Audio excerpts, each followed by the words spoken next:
Hello,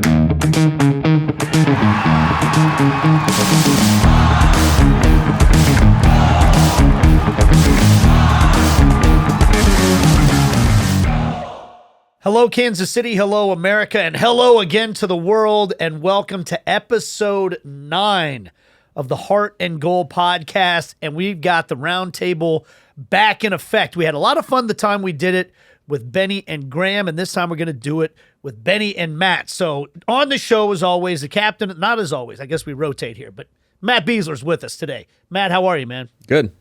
Great. Let's go. Awesome. I get a pound. A long-distance fist bump for Benny Feilhaber, who's on the show as well. What's up, Benny? How are you? I'm doing good. I'm glad to be here with Bees this time. It's good to get the boys together again. We'll tell some stories. We're going to play some goal or no goal, do that debate segment that we did again. We got a Fiva-A-Side coming up as well. Before we get started, I do want to remind everybody, first of all, welcome if you're new to the pod. Go back and listen to the previous episodes and watch the previous episodes. We've had some great stuff. We're getting everybody ready for the World Cup. Whether you're from Kansas City, whether you're a soccer fan or not, this is the biggest event that's ever come to Kansas City. People from all over the world are coming. If you're from somewhere else in the world watching, we want you to get to know Kansas City. So check out the previous episodes because we've got great stuff. We've had KC 2026 CEO Pam Kramer on. We've had we've had Alan Dietrich to talk about all the base camps that are coming to town. We've had Roger Espinoza, Lola Bonta together, the married couple on. We've had a lot of great shows that'll get you ready, so make sure you check those out. Like, subscribe, do all the things that you can do to help us get the word out about this podcast so we can get more people fired up for the World Cup that's getting closer and closer. Two guys that played in World Cups, 2010 in South Africa, 2014 in Brazil, but became friends, I guess, when you came to town, right? You told us the story, Benny, about how Graham reached out to you, I think, when he found out that you were going to be joining the team. Is that something? Because I think you said a few of the guys reached out. I don't remember if Bees did or not. I can't remember either. It must have been, I can imagine behind the scenes how it happened, right? I got signed. Peter wanted to bring me to Kansas City, and he must have reached out to a couple of the guys, and whether he was able to reach out to Bees or to Zeus, or I remember Jimmy Nielsen clearly giving me a call. He was the captain of the team back then. But yeah, I got a couple of phone calls, and it was something that I had never received before from players of the team that I'm coming to. So instantly I arrived already feeling welcomed and part of the squad. So it was a nice thing to be a part of. Do you remember Benny coming, first meeting him or any of those things, like when you found out he was going to be joining the team? Honestly, no, not really. I don't remember any first impressions. I mean, I knew Benny. I knew his name. I knew, he was a national team player, and I knew his style of play. So I was really excited to get somebody of his caliber on our team. Benny has a different skill set than most of the players, especially like at that time from what we had. So anytime you can get somebody with Benny's like experience and his creativity, it's going to make the team better. I think the biggest thing with Benny, like we had Peter Vermees in a couple weeks ago, right? Mm-hmm. And he kept talking about roster construction, and it was a great discussion. And Peter talked about you want guys on the roster that have an edge. You can't have all of the same personalities, and you got to have guys that have an edge. And I think Benny has an edge. Obviously on the field, Benny has an edge because he can do things with the ball, passing and making the final pass and dribbling that other people can't. But I think just his personality, he has an edge too. Benny has a great personality. He talks a lot. But he's not afraid to speak his mind. He's not afraid to speak up, call somebody out. And I think that was really important for our group. The hard part about Benny is because he had an edge, you had to make sure he was on the right side of the line. And and I think in some ways, Benny was one of the most important pieces in all of our teams, because when you're trying to figure out the team's culture and come together as a group and everybody buy in, you've got guys that are going to be bought in. That Roger is going to run. That's what he does. Yeah. That Seth is going to be consistent. That was the first person I thought of when you started that sentence. But Benny, when you're trying to everybody buy in and we got to work, you're not sure. He's the number 10. He's got some freedom.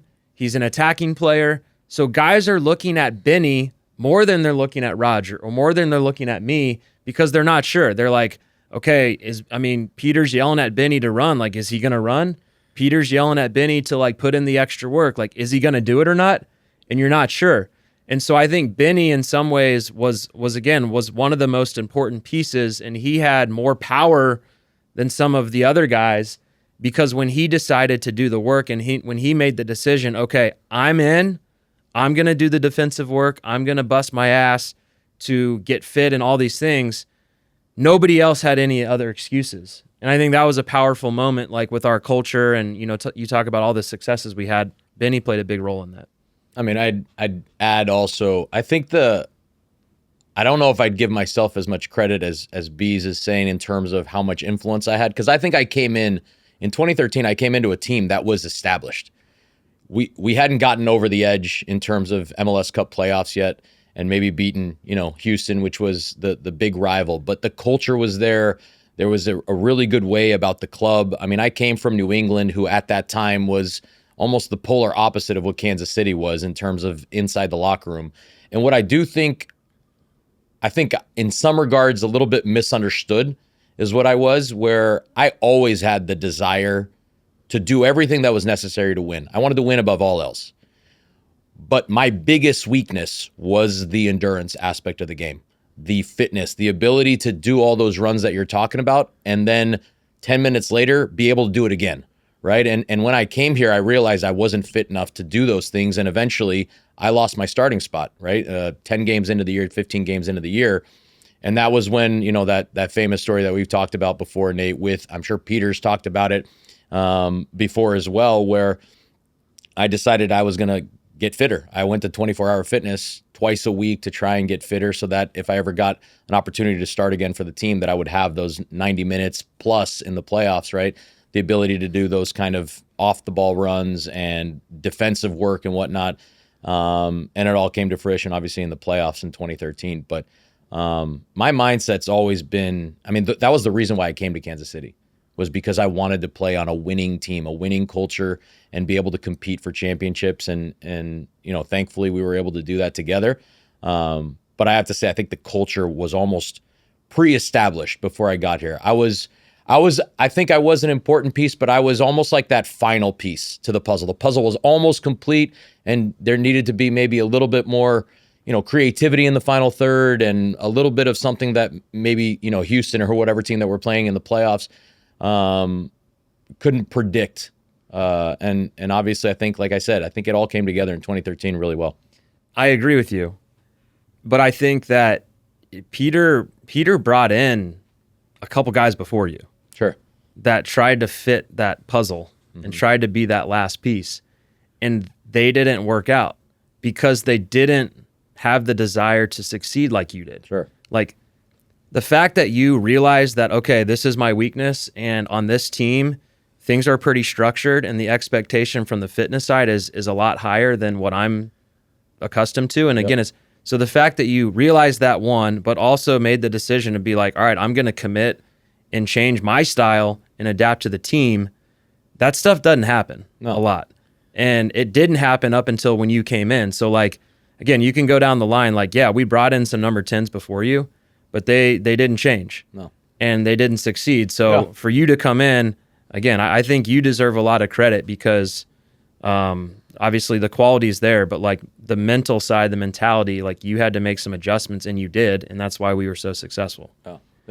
One more thing, Nate, because it's funny, we start talking about this and different memories come back, and I almost feel like it really was a perfect marriage for myself and sporting, because I was at a point in my career where I was concerned that I could be at the end of my career, because I had I played at 3 teams in Europe. 2 of them were, I was young in Hamburg, but I failed there. I wasn't able to kind of really make that first team jump. Then I went to Derby County, which was a failure as well. I didn't play much and we relegated. I went to Denmark and it was pretty good, but they got relegated. We got relegated while I was there. And then I went back to MLS, back to the US, and didn't succeed in New England. So my whole thought process was, this could be it. This could be my last real chance, right? If I go to Sporting Kansas City on a really good team where I really don't have any excuses and I don't perform well, this could be the end of my career. And so I think it was in the perfect moment of Sporting really needed a player like myself, but with those intangibles that you're talking about of, willing to fight for the team, work hard, get fit, all those kind of things. And I was at a point in my career where I needed to do everything in my power to make sure that my career didn't end. And so I think it ended up, really working out well for myself and obviously the club too. It also took Peter being willing to bench you. Yeah. Because, and this is a debate that happens on the national team now where there's a guy that's got some talent. And you'll hear people say sometimes, well, this guy, he can do things. He can unlock, he has a skill set or whatever that nobody else in the pool has. So how could you bench that player? And Peter knew all along that you had the ability to make the final pass and do all these things that nobody else on the team had, but he still was willing to sit you. Yep. A lot of coaches wouldn't do that, right? I mean, I feel like that was a big point because, yeah, you had to make the decision on what you were going to do with the situation, but a lot of coaches might not have had the courage to do that in the first place. Well, I think in the national team, it's way more difficult. You don't have a game every single weekend. You don't see somebody in training every single day.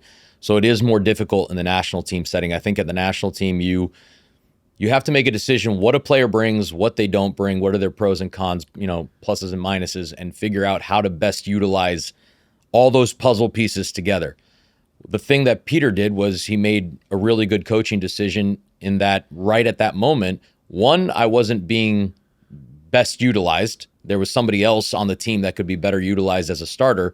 And two, he gave me the ability, whether I think, he knew that or not at the time, I would never have been able to start on the weekend and then Tuesdays and Thursdays do a secondary training.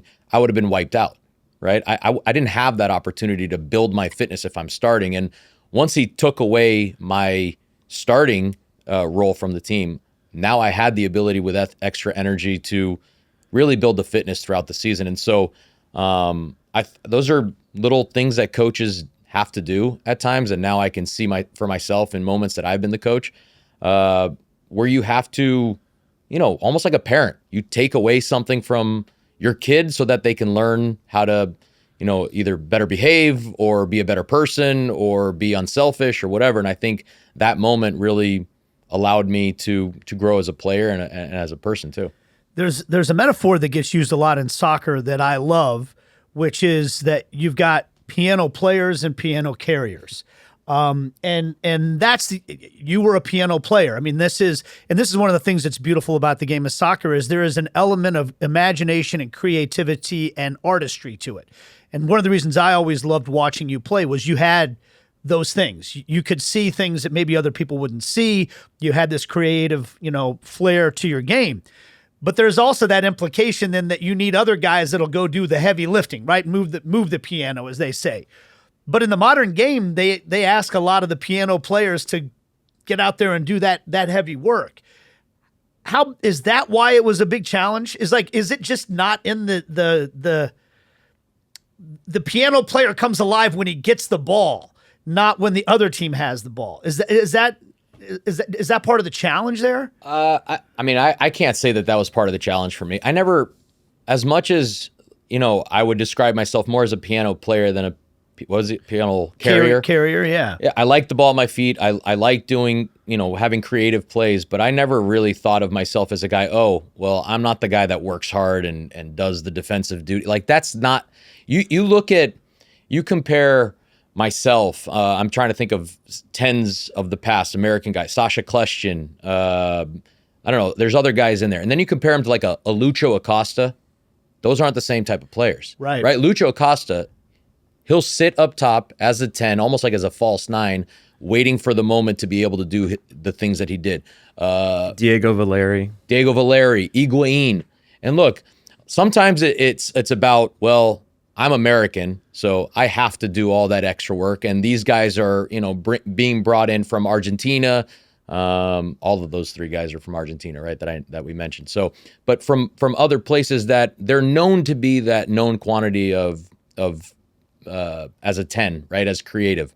And so it's almost like it's accepted that they don't do all the extra things. But when I grew up, I never thought about, hey, this is just my role and I don't have to do that part of it. And so I really do think that my biggest weakness in the game of soccer was my fitness. I was always a guy that, even in youth soccer, right, I would get tired before my teammates. And so the ability to build up my fitness in some sort of way was always important if I wanted to play at my best. And I mean, I remember things like seeing Zeus, right, when he played as either a right winger or a right back, and he would sprint up and down. And then I look at him, and now he's yelling at someone to do something else. And I remember vividly thinking, Zeus, if I did that sprint that you just did, the next thing I would do is hands to my knees and breathe. I couldn't yell at people at that time. And so it's funny, but it was true. And so, the ability to kind of build up the fitness and be a better version of myself was instrumental to what I was eventually able to do, not only in 2013, but just in my career in sporting. And Peter obviously had a lot to do with that. And the team. The team was an incredibly hardworking team. I remember in the final of 2013, there was the saying that Lagerwey, right? He was the GM, I think, or sporting director for Salt Lake, and he said that we are diametrically opposed, I think is what he said, meaning that Salt Lake was this beautiful tiki-taka Barcelona type of team, and we were these thugs that just kicked everybody, right? And so, do I think that was exactly true? No, but there is a sense that we were like the Red Bulls of today, right? Yeah. The chaotic, not the chaos so much, but the high pressing. We liked to high press. We needed to run transitional moments. And that wasn't part of my game, and it couldn't have been part of my game until I really built that fitness. So yeah, the storyline, I remember reading a big article leading into that game, was like how many passes per goal RSL averaged. It was like 20 passes. You know, they played this beautiful game, and Sporting averaged like 5 passes for a goal, because it was like you overwhelm them, you win the ball in their area, and 2 passes later it's in the back of the net. And somehow there was this idea that was better soccer than the one that you played. Did that get under your skin at all? And they would talk. I remember even the quote about crap long throw-ins. That was the quote. And now, by the way, I'm watching Arsenal and all the best teams in the world use long throw-ins all the time. Yeah, but you were cool with the long throw-in before it was a thing. I guess so. I mean, it helped the team win. Like I personally, I mean, I guess I enjoyed them because they were an exciting play and it helped us score goals. But like, I didn't necessarily want to be considered that guy. Sometimes I would get annoyed, like, oh yeah, Besler, like he's the long throwing guy. I'm like, okay, yeah, that's me. There's a little more to your game than that. Ball goes out of bounds, and like I got to run up all the way and throw the ball in, and then I got to sprint back. Yep. And then my shoulders all messed up because of those throws. Is it really? Oh yeah, I had to kind of stop doing them towards the end. I mean, I lost a little bit of like the strength too to be able to do them, but. Yeah, I mean, Salt Lake was a good team. I was actually thinking about this a couple weeks ago, and if you go through their roster, I mean, we had a great roster too, but their roster was really good. Yeah, like they had Espindola and Sabarillo up top. You know, Beckerman, Grabavoy, Johnson. Was it Will Johnson? Olave in the back, Nat Borchers, Chris Wingert, Ramondo. Yeah, their team was, and then the Javier Morales too, right? Yep. Like their team was stacked. Yeah, I mean, there's a reason that was such a good rivalry, and you guys won. We won. Thanks to Jimmy Nielsen and a couple of posts. Yeah. And Nate, can I tell a quick story? Yes, please do. Benny was talking about Peter and his tactics, and I got to tell this story. I don't know if you'll remember this. I'm sure you will. I'm sure I'll remember. I don't know where you're going yet. Benny remembers everything. Yeah. Benny will be like, "Oh yeah." Soccer-wise, you asked my wife. I don't remember anything. But. What time is drop off and pick up? No. We're playing a game in Toronto. I don't know what year it is. I already know what this is. And I told you. So this fantasy football. So fantasy football is. Of course, it has nothing to do with fantasy football. But go ahead. So this is like the height of fantasy football, and the fantasy football captain in our locker room was this guy right here. Of course. I mean, this guy was, and it was great. It was good for the team culture. Like we had our league, but he was literally nonstop, like talking about. You know, who's out, who's on the waiver wire. Trades. I mean, he was setting alarms at like 3:00 to pick up guys, talking about trades. Literally, like true. all the locker room talked about for the entire fall was fantasy football. And it did get to a point, I think, where people were like, dude, we got to give this a break. Like, I can't do this fantasy football anymore. Nate, that's the thing, though, with me. Like, I can have that full conversation about fantasy football leading up to 5 minutes before kickoff and then be 100% ready to kick off. I don't know if everybody's like that, but I definitely could do that. But go ahead. So it was kind of building up like this unspoken annoyance from the staff and especially from Peter.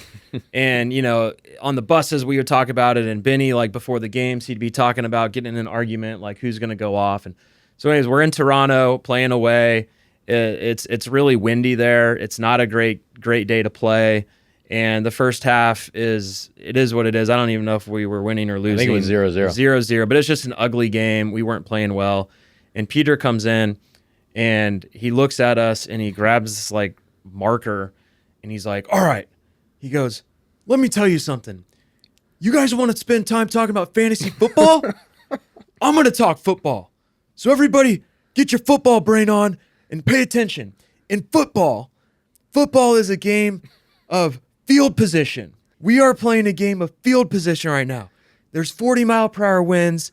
I want you to get the ball and punt the ball to their side of the field, and we're going to play in their half. And he went on this fantasy football rant.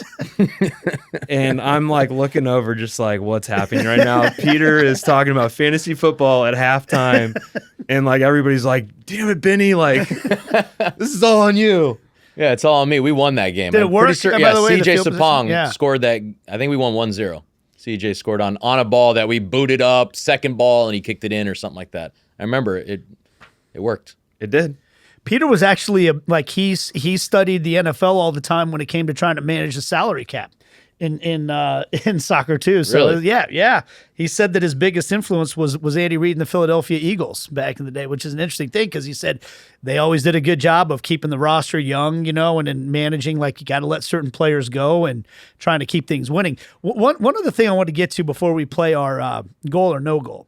So Matt talked a lot about your importance. Yeah. You're the kind of guy, as I've said, you have scouting report on everybody.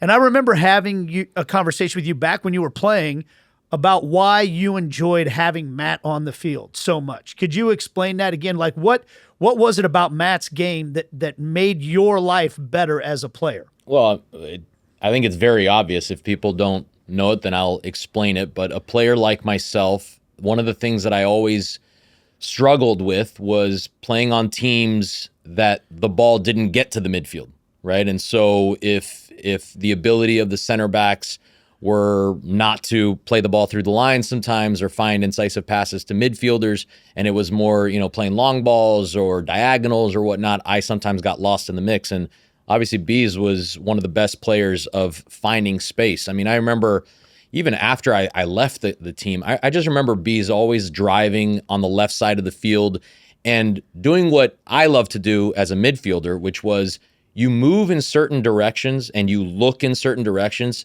to move the opponent.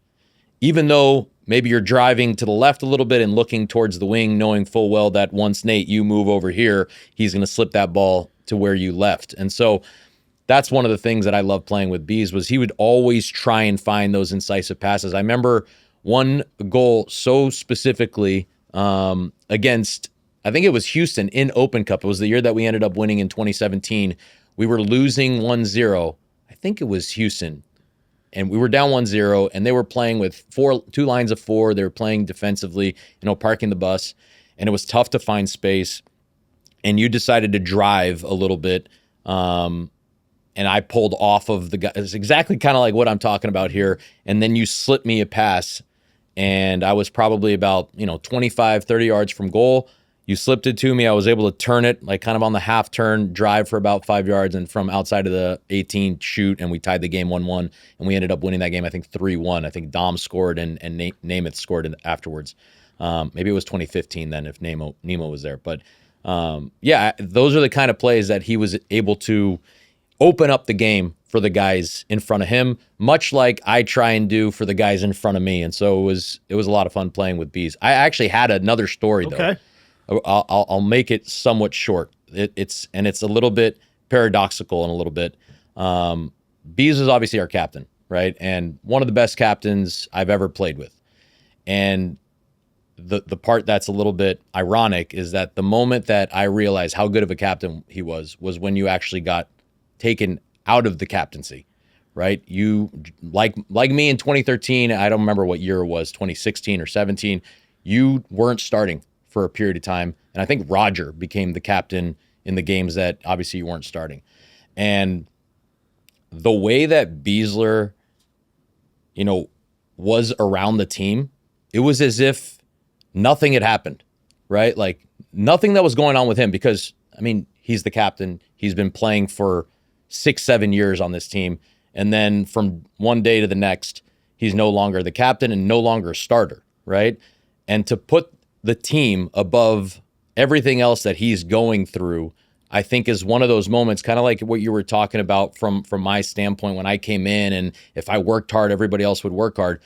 The lack of ego in that moment to not allow that to take the focus off of what the team is doing proved to me who the true captain was. Even if Roger was wearing it, or Zeus, or myself, or Don, or whoever was wearing it at that time, we knew that he was our leader, even if he wasn't starting. And so as much as, maybe that's not all to do with soccer, but it has to do with the leader that you are, the person that you are. And I think it's one of the big reasons why our team was so good for so long, because we had someone like Bees in our locker room.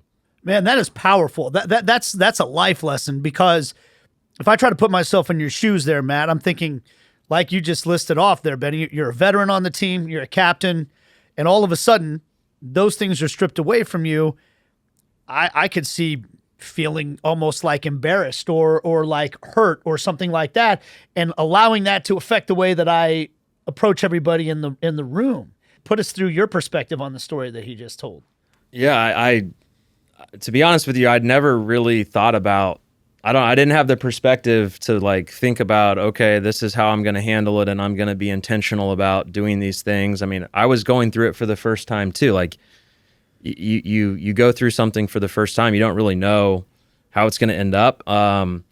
So I felt more embarrassed than anything else. I think, I was a little pissed off, and but like I don't get super like upset or angry. I don't like take it out on people. I think I was just more embarrassed because I was playing for the national team, and I was from Kansas City, and I was the captain, and like it was embarrassing for me to like walk around and people talk about it, and it was very uncomfortable. But I would just say, like, in the locker room, that was like my comfort. Those are my teammates, and that's where I felt most comfortable. And yeah, I don't know. I'm not really answering it great, I don't think, but it's just because that's just what I did. I wanted the team to win, and I just worked through it, I guess.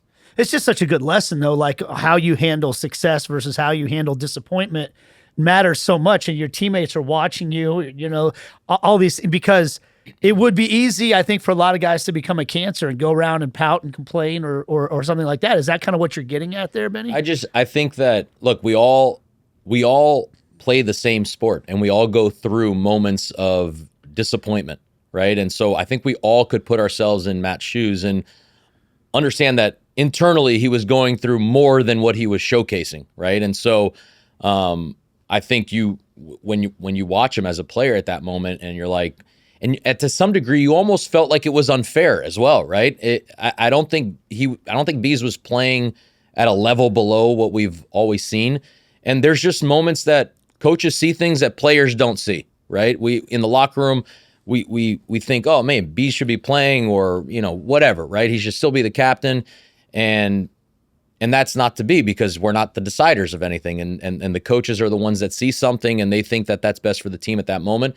But the ability for Bees to kind of internalize it, right? Whatever he was going through, and I can totally understand the emotional aspect of him not fully like right now. I feel like he had a little bit of you have a hard time remembering exactly how you felt or why you dealt with it in a certain way.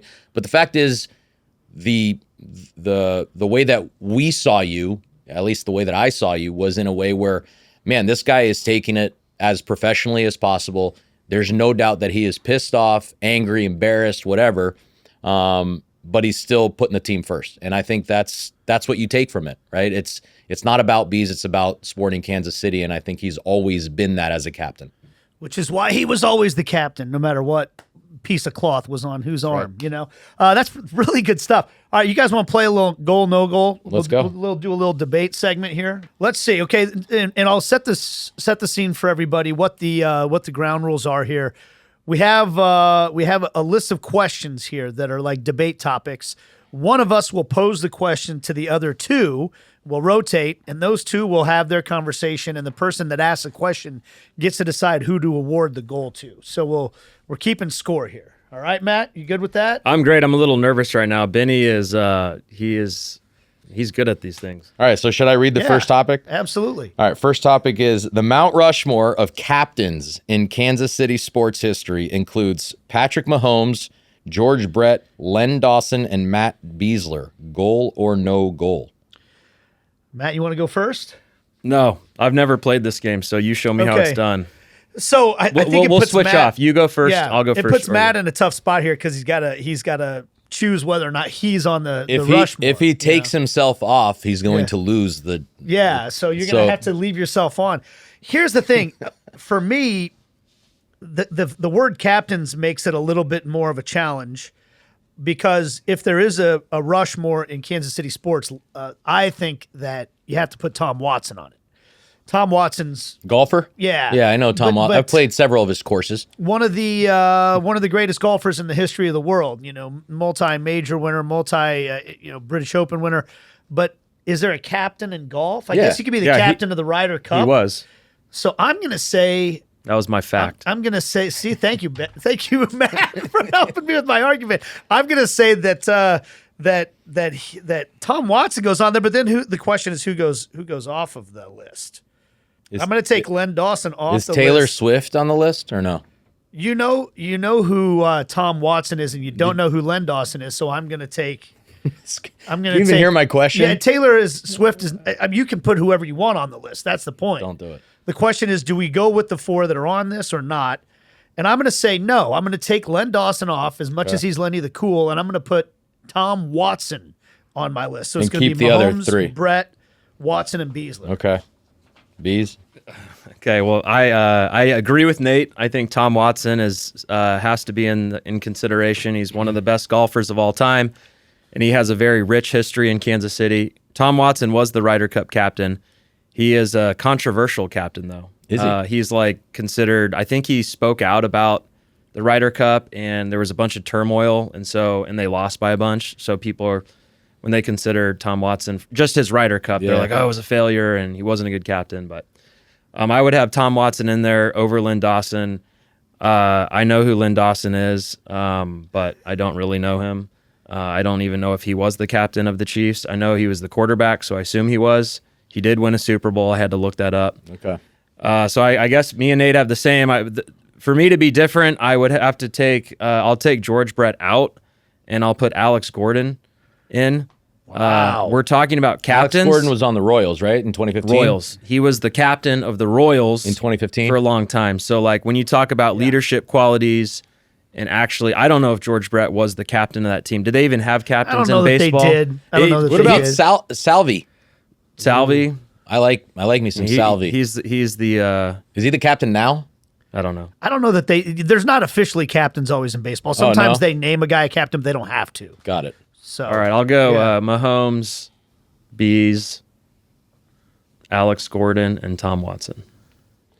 I'm gonna give it to Nate, but I think because he went first, or else you would have kept George Brett. But since George Brett's the only difference in terms of Alex Gordon, I think George Brett. I mean, again, I don't know about who is the captain, if there are captains and whatnot, but I know George Brett is a massive figure in Kansas City still in sports. He comes to some of the Sporting Kansas City games. He goes and takes watches. his shirt off.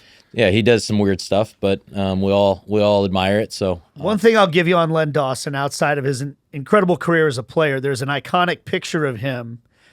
I believe it's halftime of the Super Bowl, where he's ripping a cigarette and he's got a bottle of Fresca at his locker, like he's got his cleats on and everything. Hey, the back in the day, man. Yeah. Sports and life were different. It's an iconic photo, so I do think Len Dawson deserves to be on there for that. All right, Matt, you get to do question 2. All right, question 2. We are going to hit the food scene here.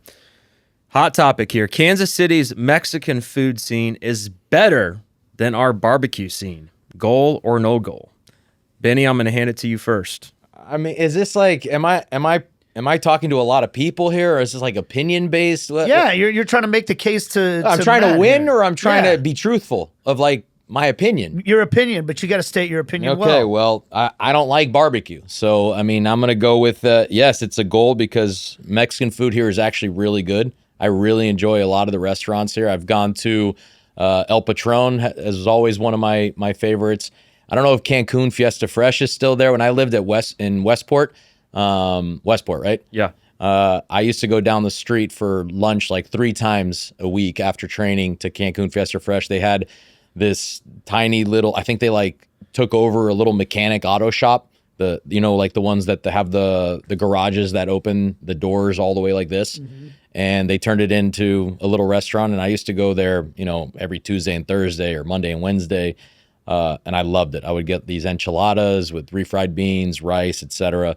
So that was really good. El Patron's really good. There's a couple other Mexican places further down south where I live now that are really good. So I know barbecue's everybody loves the Kansas City barbecue, and rightfully so. I am not a big barbecue guy, so I stick to the Mexican food. So, interesting fact, I'm wearing my KCK shirt right here. Kansas City, Kansas, according to Forbes magazine about 4 years ago, is the taco capital of the United States. No way. And Kansas City, Kansas has a taco trail, like a list of all the different authentic Mexican restaurants you can go to in Wyandotte County.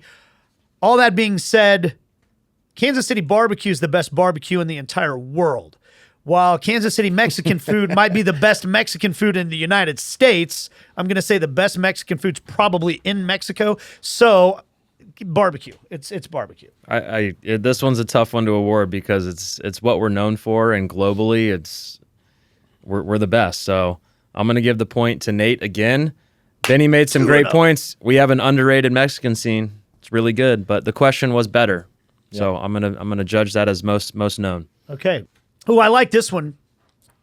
The best Sporting Kansas City alternate jersey is the black Argyle. This one. Goal or no goal? What if we both like the same jersey? Do you know which one you're going to say?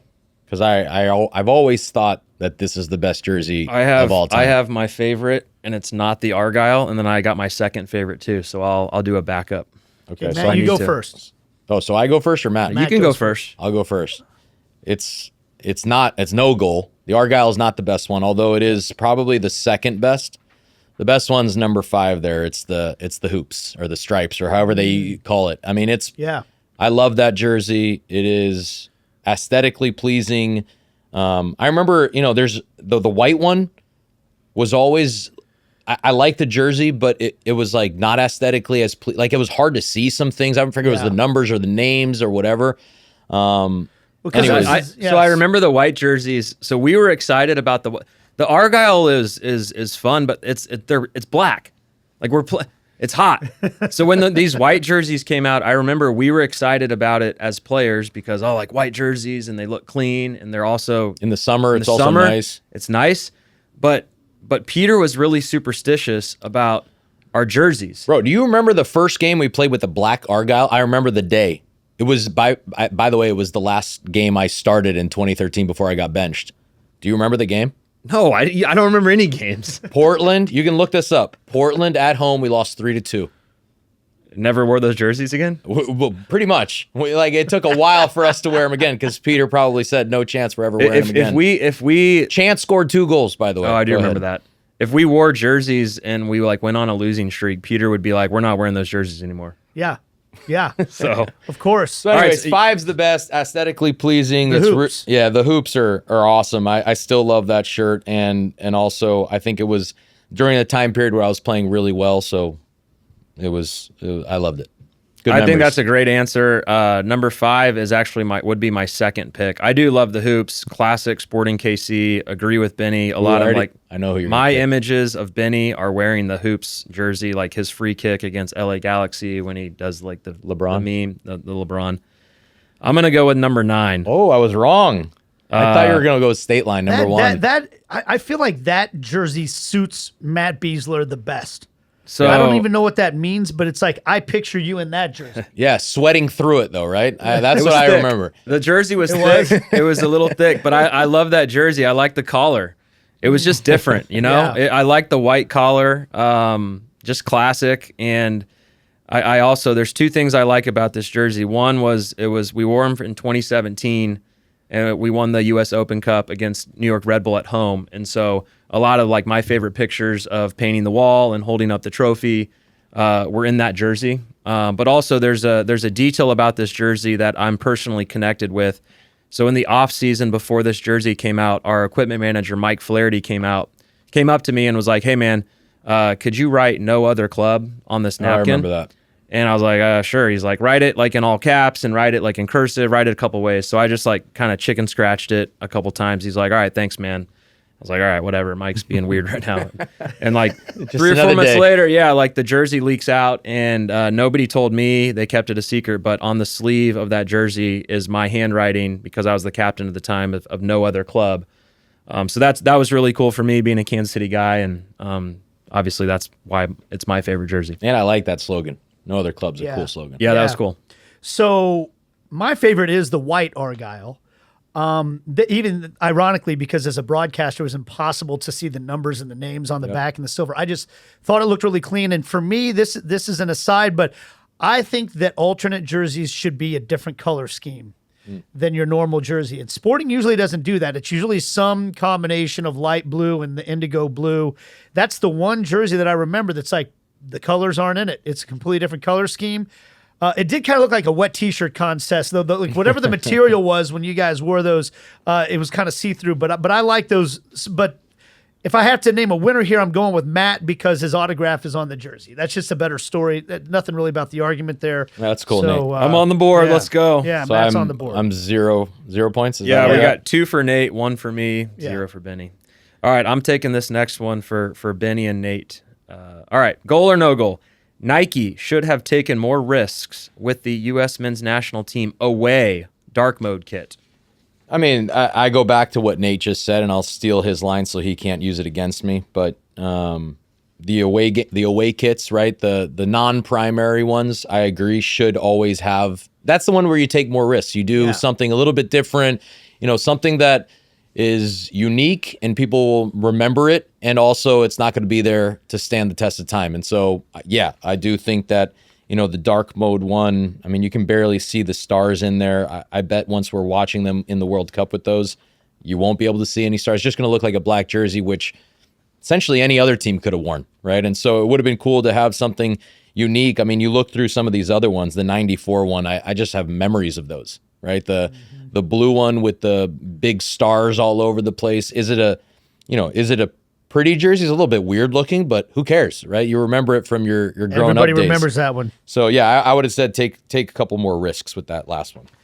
Nate, what do you got? You can agree with Benny too, and you can bring up a different argument. Yeah. I think they actually took some risks with this. And I think it's going to be the kind that looks really good in person, but doesn't look like anything on television. It's just going to look like a black shirt on television. But in person, when you can see the stars and the faded script and everything. But I'm going back to, you guys talked about wearing black in summertime. It's going to be hot during the World Cup. So I'm not sure I want to be wearing this color, especially if they have to play games during the day. Do we have, how does the World Cup work? Like, I don't know what time I our assume games we are at least get 2 home games and 1 away, but the do we US get all 3 home? I know it's in the U.S., or are you talking about like in Canada and in Mexico? no, for jerseys. Oh, jersey. When will they wear the That I don't secondary know. kit? That I don't know. That seems to be like not dependent on who's home and away these days. They just like decide to wear them. So I'm gonna say, yeah, they should have taken more risks as well. But I'm not really convicted about it. I'm going to give the point to Benny. Yeah. I'm on the board. Benny just needs a feel-good point. I do, and I thank you for that. I'll take it. The most underrated player in Sporting Kansas City history is Paulo Nagamura. Ooh. Goal or no goal? Matt? There's a good story about Naga in there. Okay, I don't know if good. I can tell it though. Do you know what story I'm No, thinking? I don't. But I'm going first here. Most underrated player. Basically, tell me who your All most right, underrated player. I'm gonna say no goal. Okay. Love Paulo. So Paulo to me was one of the most talented players that came in. Like when he was playing with Chivas and Toronto before he came to Kansas City, I loved his style. He was a box-to-box midfielder, but he could like make the passes. He covered ground. He was technical. I didn't know anything about like his mentality at the time, but he has a great mentality. So talent-wise, he's one of the best players that came in at that time. But underrated-wise, Are you gonna, before you say your answer? I already know the answer that is going to win this. Nate's going to give credit to whoever says. well, I'm going to say I go first. I That's haven't just gone not first yet. Fine, I'm going to have to come up with a different okay, one. That's a good answer, but it's not Paulo, the winning answer. So here, I'll just get straight to the point. The Yeah. most underrated Is person my in friend Sporting that I KC played with since I was 10. is Seth Sinovic. I mean, yeah, of course we So- know it's Setsanovic. He is the most underrated player. Paulo, he was a great player. He was kind of in and out with injuries. He was a big part of helping us win the championship, but longevity and truly like underrated over a long period of time, I don't think there's any question. It's Seth Sinovic. That's a no-brainer. Are you just saying that to appease me, or do No, you no. really think like if you think there's somebody else that's more I underrated? 100% really think that. Seth had a bonus in one of his contracts. We play a 34-game season. He would get a bonus if he played 35 games. No, this is a real story though. I'll share you a funny story about Seth. Seth had a bonus in his contract that if he got, I think 13 points or 15 points, he got a bonus. And then we won 5 games and we had 15 points, and he was excited about winning his bonus. And then at the end of the year or sometime afterward, he realized that 15 points meant 2 points for a goal and 1 point for assist that he was never going to achieve as a left back. It was individual points, not team points on the table. So that's Seth, right? But yeah, I mean, Seth is the right answer. I will give you a secondary answer so that you can at least, have something to compare it to. He wasn't here for, obviously, the amount. How many years was Seth here for? 10? Yeah. I mean, Seth was here for almost his entire career. So I'll give you someone that was, I think, only here for 1 year or maybe a year and a half or whatever. But he was very highly underrated during the time he was here, and he was incredibly important to our group, and that was Sony Mustavar. He was here during the year that I had my best season in my career, and I attribute at least 50% of my success to him and Roger that played behind me. Sony somehow covered more ground than Roger, and that's something, to be said there. I He was remember the phenomenal. stats. We good used shout. to, when I was doing the broadcast, we would talk about the team's record when Sony was in the lineup versus when he wasn't, and it was a pretty stark difference. I'm going to give it to Benny because of the story about Seth's contract. All right, that's good. Nate, we got to do one more though. Okay, all right, because this all right, let's this do it. goalkeeper question Yeah. is too good. Okay. Benny, you got to ask Oh it. yeah. Oh, okay. Yeah, I got it. this Yeah. is too good. All right, start, bench, and sell goalkeeper edition. Ooh. And we have the 3 best goalkeepers in Sporting Kansas City and maybe, top 10, top 20 in MLS. So Tony Miola, Jimmy Nielsen, and Tim Melia. Start, bench, and sell. Man, who's going? For, you go. Matt. Sure, I'll go first. This is This possible. is the tiebreaker. Whoever gets this wins the game. because it's 2-2-2. Yeah. Okay, so I'm starting Tim Melia. Played with him the longest. So that's an easy one for me. I'm starting Tim Melia. This is where it gets tricky for me. I never played with Tony. I think Tony is a legend. He's incredible. He's played in World Cups. He was MLS MVP. He was captain of their team. He won MLS Cup. Like, this is crazy for me to even consider killing off Tony. Selling. You're not killing. Oh, sorry. Selling. Yeah, you should be selling the point as if like, well, that's the one that you can get the most money for on a transfer fee. There you go. So but here's the thing with Tony. I don't know him. I assume he was great in the locker room, but I don't know. So if I know I'm starting Tim, I got to find the number 2. And I don't think Tony's going to make a good number 2, just from his personality. I think he wants to be the starter. Right. He wants to be the guy. And so Jimmy Nielsen is the opposite. I feel very comfortable Jimmy, whatever role he has in the team, if he's the backup, he's going to be great in the locker room. He's going to warm Tim up. He's going to be ready to go. So that's where I'm going. Tim, Jimmy, Tony. Okay. Okay, so I'm going to start Tony Meola for the reasons that you just listed off. This guy was league MVP. He was the MVP of an MLS Cup final. And plus, I got to work with him for a couple years doing games, and I just have the utmost respect. But Tony Meola, to me, one of the all-time greats, Hall of Famer. I got to start him. I'm going to bench Tim Melia because of what you said about, like, you want to have a number two that has the right mentality. Tim Melia hung in there all over the leagues. He was the pool goalkeeper at one point in time. He was willing to do everything and anything it took to get where he needed to go in his career. So I think he would be a good backup. I think he would be the right kind of guy to be in that position. I don't know what you're getting for Jimmy when you sell him, but so it just leaves me. I have to sell him because I got to sell somebody. So I got nothing to say about why I'd want to sell Jimmy other than the other two guys are taking the spots.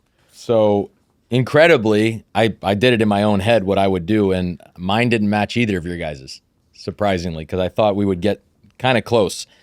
I'm going to have to give it to Nate, though. I do think that Tony has, as much as we didn't get to play with him, his resume kind of speaks for itself, and I think you have to start him. And honestly, if it was up to me, Tim, as much as I loved playing with Tim, I'm one of his biggest fans as a player and as a teammate. He never won a big trophy, right? Jimmy won an MLS Cup. Tony Meola won an MLS Cup. Tim did not win an MLS Cup, and so he would have to be sold off for the highest bidder. He did win a couple of U.S. Open Cups and in penalty shootout. If it was a penalty kick times. shootout, you might want to have him on the bench to take Tony out and then put him in, right? Boy, good luck taking Tony out, though. That would not be a pretty picture. All right, we're going to have to zip through this Fiva-A-Side, guys, so we're going to do this quick. We're going with concerts that we want to see. All right. Concerts that we want to see in Kansas City. Who gets to go first? I get to go first then. So is this a 3-person Fiva-A-Side? Yeah, I guess so. And once something's off the board, we can't take it? Let's just say you can this time around so we don't waste too much time. All right. You want to do that? That way we move a little faster. All right, who's first then? I'll let you go first then, Benny, since I get to I'm going to go with a little bit off the beaten path. I mean, Okay. I don't know how off the beaten path, but it's back in my memory days. Neo and Akon. I didn't even know they were coming to Kansas City. Man, I remember singing Neo. those songs in the car when I was, 18, single, trying to find girls. Neo and Akon, man. Where's that one at? August 7th at Morton Amphitheater. That's where north. The new place in the new Riverside, place. right? Okay, Yeah. I haven't been there. There's a couple concerts I want to see there. All right, Matt, we'll go to you. Akon's a legend, by the way. Brings Beautiful. me back to my Is that the name of the college. song that he sang? Beautiful. Beautiful Akon Girl? and Young Jesus. I don't know.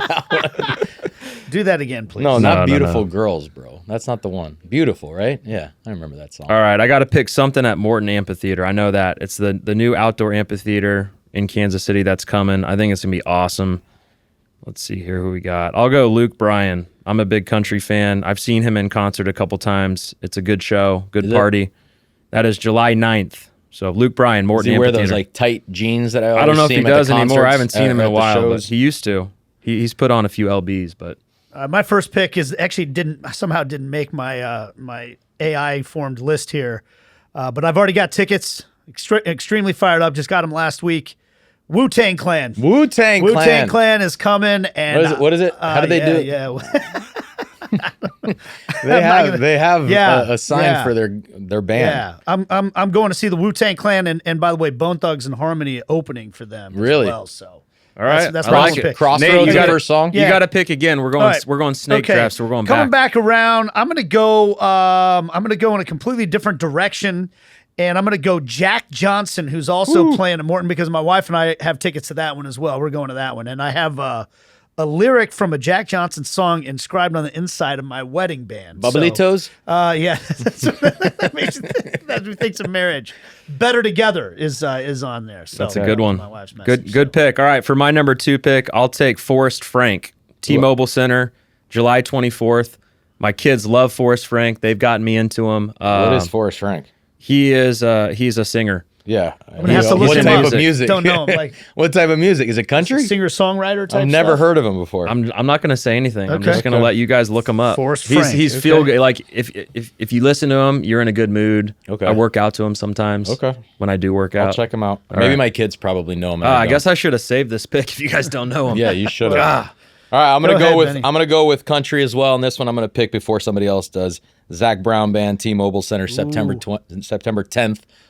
He's always been one of my favorite artists in country. Okay, you get to do one more because we're going back around. All right, well then I'll do one that isn't on here. I know that he's coming. I think it's July 31st. So you put a Parker McCullum one here. Maybe he plays somewhere else.